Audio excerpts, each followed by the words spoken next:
Well, I started as a newspaper man before I was in college. I was a sports writer at the News-Gazette in Champaign at the age of 15, and coming off of the Urbana High School paper.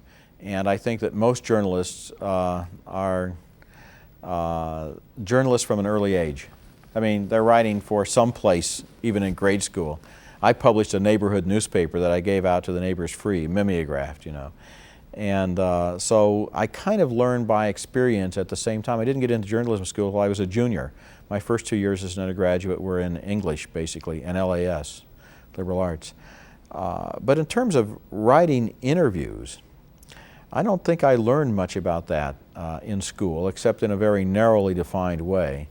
And later, as I got out into the real world and started writing interviews, I found, first of all, that what I wanted to avoid was what I call the dreaded hotel room interview. The last thing I want to do with a subject is sit down with them, and I'm going to take notes, and we're going to talk. I'm going to ask questions, and they're going to have answers. To me, the opportunistic thing to do is to watch them behaving, to watch them in action, to observe them as a fly on the wall. This is what Lillian Ross did in her great profiles in The New Yorker. You watch people interacting with other people. You write down what happens, what they do, the word, the phrase, or the behavior characteristic that's revealing of their character. And when that works, and it has worked for me in a lot of interviews, it's remarkable because the person who reads the article gets an impression of who the subject is, what kind of a person they are, which is much more interesting than what their answers are to a lot of questions.